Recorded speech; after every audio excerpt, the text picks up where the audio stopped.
Bonjour à tous, ravi de vous retrouver pour Afrique Hebdo. Les survivants du génocide au Rwanda attendent que justice soit rendue. Le financier présumé des massacres, Félicien Kabuga, comparé devant un tribunal des Nations Unies à La Haye.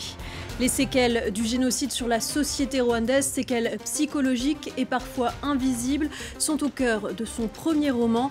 Dominique Sélis vient nous parler d'Ainsi pleurent nos hommes. En Côte d'Ivoire, le taekwondo est devenu le deuxième sport national après le football. Cet art martial bénéficie d'un engouement grandissant, notamment grâce aux performances des athlètes ivoiriens lors des compétitions internationales. C'est un procès pour l'histoire. Félicien Kabuga, autrefois l'un des hommes les plus riches du Rwanda, est le dernier suspect principal du génocide de 1994 à être traduit en justice. Arrêté en 2020 près de Paris, après 25 ans de cavale, il est notamment accusé d'avoir financé des milices Hutus et d'avoir incité au massacre ethnique qui a fait plus de 800 000 morts. Au Rwanda, son nombre plane toujours. Des victimes et témoins racontent. Reportage de notre correspondant Clément Dirome. Épaphrodite Niringondo a survécu au génocide des Tutsis. En 1994, ses deux frères sont assassinés à Muhima, ce quartier de la capitale rwandaise. Ils tuaient les gens ici où je me tiens. Il y avait des cadavres partout. On jetait les cadavres dans le caniveau ici ou sur un charnier là-bas. Le quartier vit encore dans l'ombre de ce bâtiment construit par Félicien Kabuga, un richissime homme d'affaires accusé par la justice internationale d'avoir financé et organisé les massacres. Épaphrodite échappe aux milices génocidaires Hutus qui tuent la majorité des Tutsis du quartier. Après le génocide, il rejoint une organisation de rescapés soutenue par le gouvernement.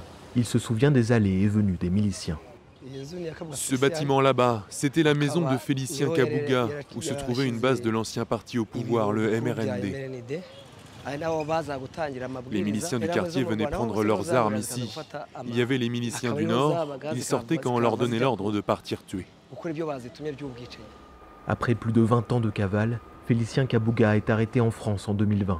Un tribunal spécialisé lui reproche le financement de la radio des Mille Collines qui encourage les massacres. Il y avait beaucoup de messages qui disaient que les Tutsis sont des ennemis du pays, il faut les tuer.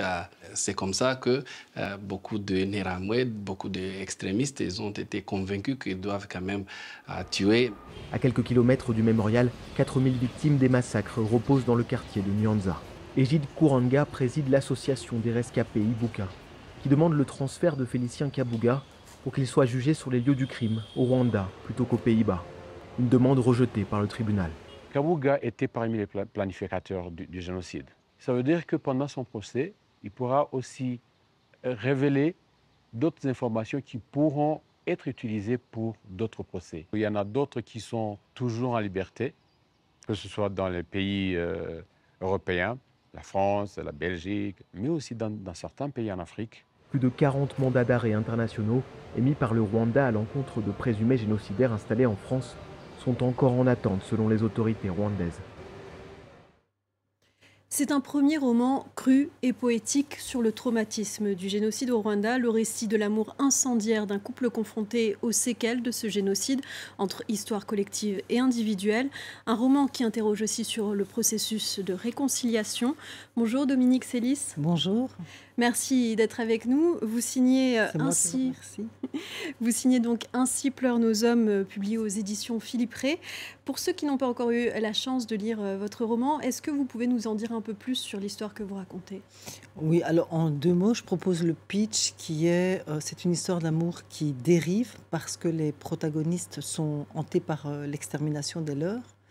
Et ce que j'ai voulu travailler dans ce roman, c'est l'oscillation, la transaction entre l'histoire collective et ce qu'elle fait à l'histoire individuelle. Dit autrement, l'histoire collective, c'est comment un groupe majoritaire a tenté d'éradiquer un groupe minoritaire, catégories qui ont été définies par la colonisation belge, et qu'est-ce que cette violence, comment est-ce qu'elle impacte l'individu.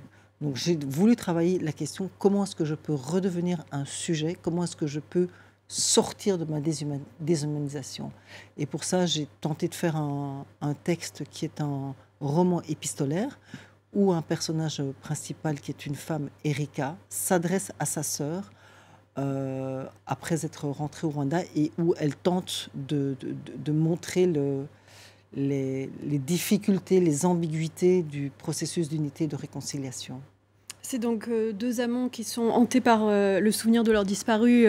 C'est Tata pour Erika et toute sa famille pour Vincent. Vous faites régulièrement référence au corps, en particulier des femmes. Vous écrivez des corps saturés de cadavres.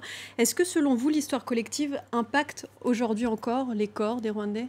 Oui, l'histoire collective est monstrueuse puisqu'il s'agit d'un génocide et que la tentative a été de destruction totale. Donc la question du corps, mais du corps vécu, c'est-à-dire le corps en tant qu'il porte la mémoire de ce que nous avons vécu, il est là bien sûr, que ce soit par les séquelles du viol, mais que ce soit aussi tout simplement par l'absence de ceux qu'on a aimés, que ce soit par les conséquences, les maladies, les traces, mais plus prosaïquement, si je peux dire de façon phénoménologique, c'est comment l'histoire collective m'impacte dans ma façon même de me déplacer, de penser, dans ma santé, dans mon vivre ensemble, puisque nous cohabitons les uns avec les autres. Justement, j'allais y venir, vous interroger sur le défi du vivre ensemble et de la réconciliation. Je le précise, vous-même, vous n'êtes pas une survivante du génocide, vous êtes retournée vivre au Rwanda il y a 10 ans. Aujourd'hui, victimes et bourreaux d'hier vivent côte à côte, ils peuvent se croiser au détour d'une rue ou d'une station essence. Est-ce que le processus de réconciliation a réussi selon vous ? Selon moi, le processus d'unité et de réconciliation a réussi. Il suffit de voir ce que le Rwanda est devenu 28 ans plus tard. Maintenant, ce n'est pas parce que dans la vie sociale et sociétale rwandaise, ça fonctionne, ça ne veut pas dire que les cœurs ne sont pas brisés. Et donc, moi, ce que j'essaie de montrer à travers le personnage d'Erika, c'est que, oui, aujourd'hui, le peuple rwandais s'est approprié ce processus parce que, comme on dit un peu vulgairement, tout le monde a à y gagner. Mais il faut se l'approprier et il faut composer avec ce qui hier nous a détruits. Alors, réussi, oui, dans la mesure où le pays fonctionne et qu'on progresse. Et il y a malgré tout, on le voit dans votre livre, une fureur de vivre ? Nous sommes dans la reconstruction. On a un pays, l'an 0, c'est 94. On a reconstruit le pays, on a 28 ans. 28 ans, c'est très jeune, mais ça dénote aussi une certaine maturité. Et oui, aujourd'hui, ce que les Rwandais... je vais parler pour moi modestement. Ce que moi je veux, et c'est une société qui le permet, c'est de vivre. Vivre, qu'est-ce que ça veut dire ? Ça veut dire mener des projets à terme qui soient familiaux, qui soient professionnels, que ce soit de faire du tourisme, la vie de tous les jours, malgré que les cœurs soient cabossés au minimum. Pour finir, pourquoi ce titre, Ainsi pleurent nos hommes ?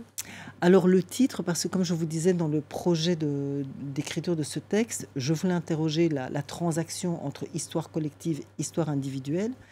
Et quand je suis rentrée au Rwanda, j'avais été interpellée par un certain discours des femmes rwandaises sur les hommes.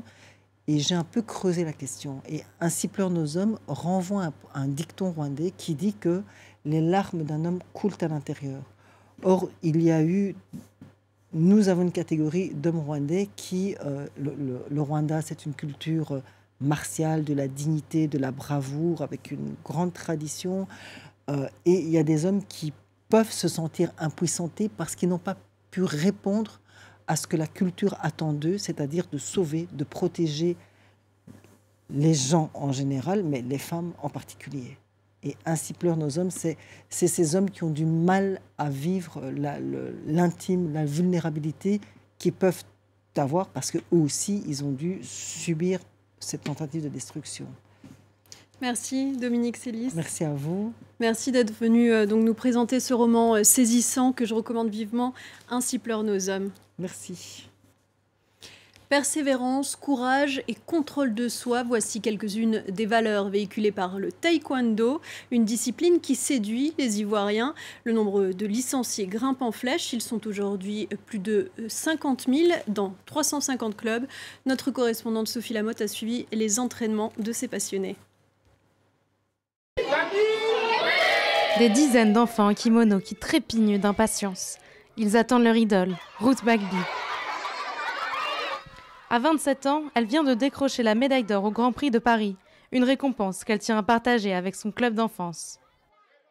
C'est important pour moi de partager parce que déjà, Je suis, on va dire, une figure emblématique de mon pays. Il y a beaucoup de jeunes qui me regardent et qui veulent faire comme moi. Donc pour moi, c'est important de partager mon expérience pour les inspirer davantage dans la réalisation de leurs rêves.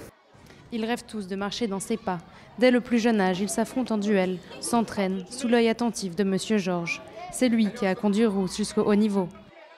Le taekwondo, il y a le côté sportif et il y a le côté éducation. Ils ont des matières théoriques, ils ont des matières pratiques quand on les évalue. Donc ça veut dire qu'on donne un enseignement de base d'éducation d'abord à ces enfants. Un sport qui plaît aux plus jeunes, mais aussi aux anciennes générations. C'est dans ce temple, l'un des plus grands d'Afrique, que Ruth s'entraîne quand elle rentre au pays. Aujourd'hui, elle partage le dojang avec Jean-Marc Yassé, président de la Fédération ivoirienne de taekwondo et maire de Cocody. Il a commencé le taekwondo lorsqu'il était dans l'armée, une pratique obligatoire pour tous les militaires. C'est en partie à cause de ça que le sport est devenu si populaire. Pour lui, sa discipline, qui compte plus de 50 000 licenciés, est un atout pour le développement de la Côte d'Ivoire. Ça a permis à recadrer les gens. Certaines personnes qui le faisaient d'abord, pour pouvoir faire autre chose, se sont recadrés et recentrés pour dire que non, voilà, ils étudiaient ou ils enseignaient, ils se calmaient et ça nous orientait les uns et les autres. Et je pense que c'est bénéfique cet art martial. En 10 ans, le nombre de licenciés a triplé. Et avec les Jeux Olympiques 2024, les Ivoiriens espèrent avoir encore plus de médailles. Avez-vous entendu parler du RAF X Raptor? Il s'agit de cette voiture de sport, la première made in Lomé, si on peut dire. Elle a été créée par Sourou Ejareyo Malazoué. Ce jeune mécanicien autodidacte de 25 ans l'a conçue à partir de matériaux recyclés. Il a depuis reçu de nombreuses commandes pour réaliser d'autres modèles. Je vous propose de l'écouter. Sur cette caisse, vous allez voir des pièces venant des bus.